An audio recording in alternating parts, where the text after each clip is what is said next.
Assalamualaikum warahmatullahi wabarakatuh.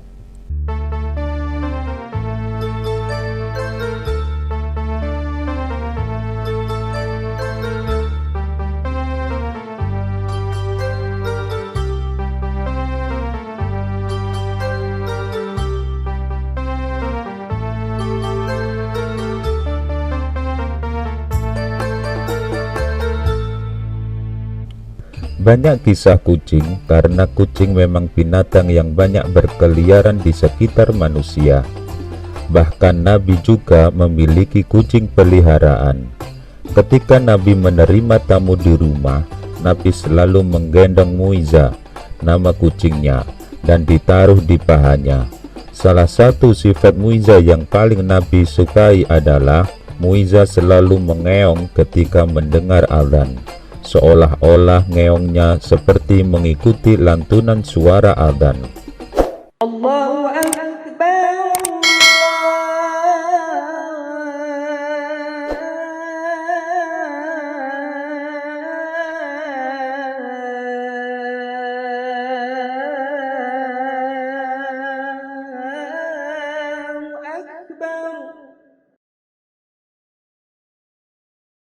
Allahu Akbar.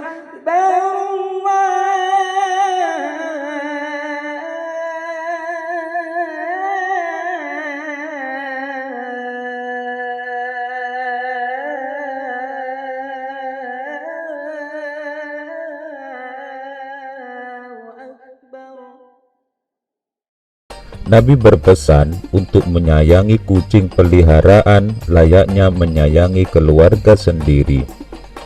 Ada cerita, ketika Nabi hendak mengambil jubah untuk dipakai sholat, ternyata jubahnya dipakai Muiza tidur. Nabi pun memotong belahan lengan yang ditiduri Muiza dari jubahnya, supaya tidak membangunkan Muiza. Ketika Nabi pulang ke rumah, Muiza terbangun dan merunduk kepada majikannya tersebut. Sebagai balasan, Nabi menyatakan kasih sayangnya dengan mengelus lembut ke badan kucing itu.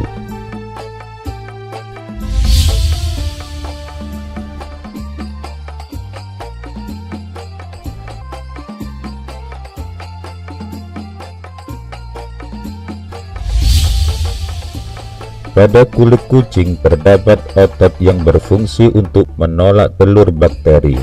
Otot kucing itu juga dapat menyesuaikan dengan sentuhan otot manusia.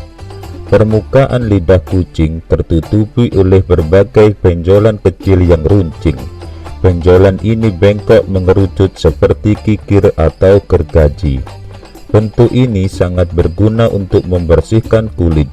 Ketika kucing minum, tidak ada setetes pun cairan yang jatuh dari lidahnya. Sedangkan lidah kucing sendiri merupakan alat pembersih yang paling canggih.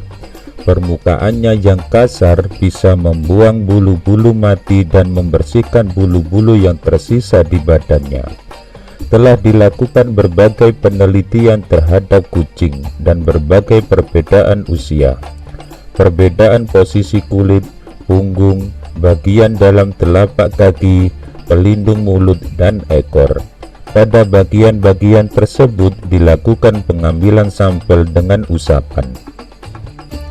Di samping itu, dilakukan juga penanaman kuman pada bagian-bagian khusus.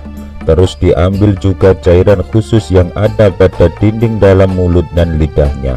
Hasil yang didapatkan adalah hasil yang diambil dari kulit luar ternyata negatif berkuman, meskipun dilakukan berulang-ulang. Perbandingan yang ditanamkan kuman memberikan hasil negatif sekitar 80% jika dilihat dari cairan yang diambil dari dinding mulut. Cairan yang diambil dari permukaan lidah juga memberikan hasil negatif berkuman. Sekalinya ada kuman yang ditemukan saat proses penelitian, kuman itu masuk kelompok kuman yang dianggap sebagai kuman biasa yang berkembang pada tubuh manusia dalam jumlah yang terbatas, seperti Enterobacter, Streptococcus, dan Staphylococcus. Jumlahnya kurang dari 50.000 pertumbuhan.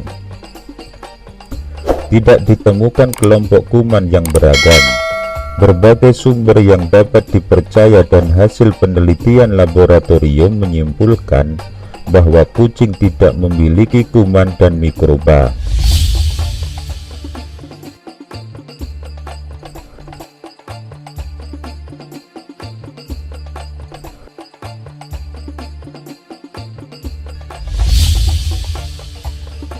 Komentar para dokter yang bergelut dalam bidang kuman. Menurut Dr. George Maksud, ketua laboratorium di Rumah Sakit Hewan Baitora, jarang sekali ditemukan adanya kuman pada lidah kucing. Jika kuman itu ada, maka kucing itu akan sakit. Dr. Ken Gustafsir menemukan bahwa kuman yang paling banyak terdapat pada anjing, manusia seperempat anjing, kucing setengah manusia.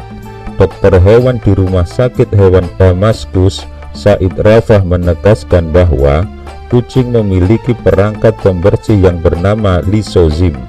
Kucing tidak suka air karena air merupakan tempat yang sangat subur untuk menumbuhkan bakteri, terlebih pada genangan air. Kucing juga sangat menjaga kestabilan kehangatan tubuhnya. Ia tidak banyak berjemur dan tidak dekat-dekat dengan air. Tujuannya agar bakteri tidak berpindah kepadanya. Inilah yang menjadi faktor tidak adanya kuman pada tubuh kucing. Dan hasil penelitian kedokteran dan percobaan yang telah dilakukan di laboratorium hewan, ditemukan bahwa badan kucing bersih secara keseluruhan. Ia lebih bersih dari manusia.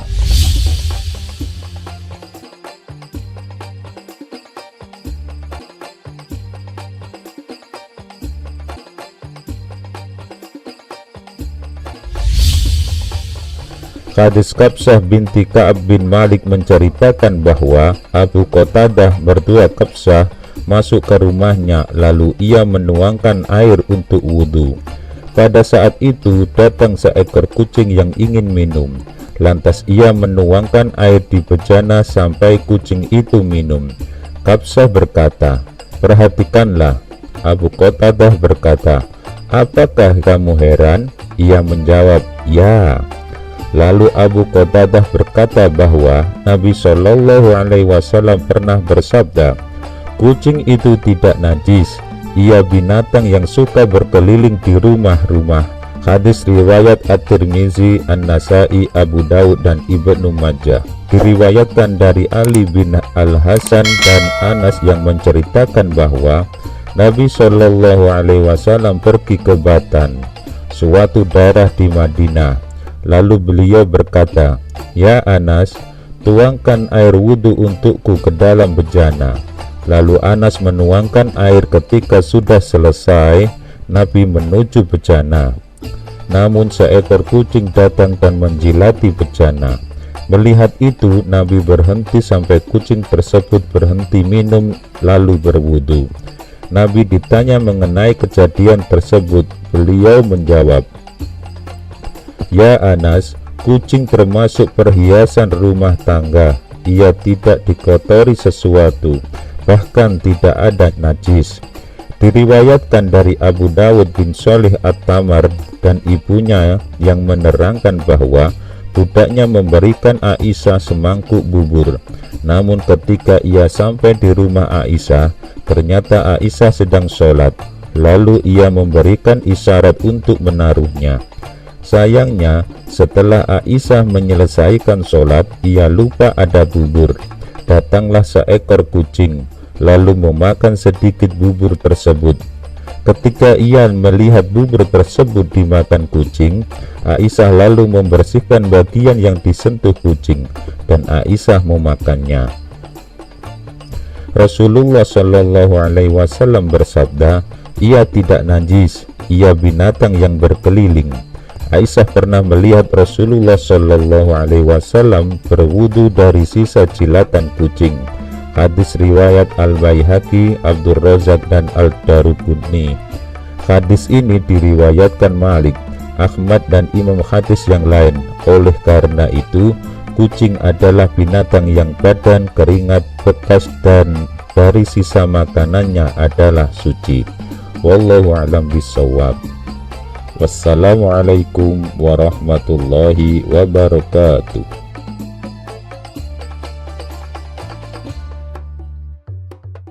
Terima kasih telah menonton video ini. Jangan lupa like, share video ini, dan subscribe, serta klik notifikasi agar Anda tidak ketinggalan info terbaru dari Atayata TV.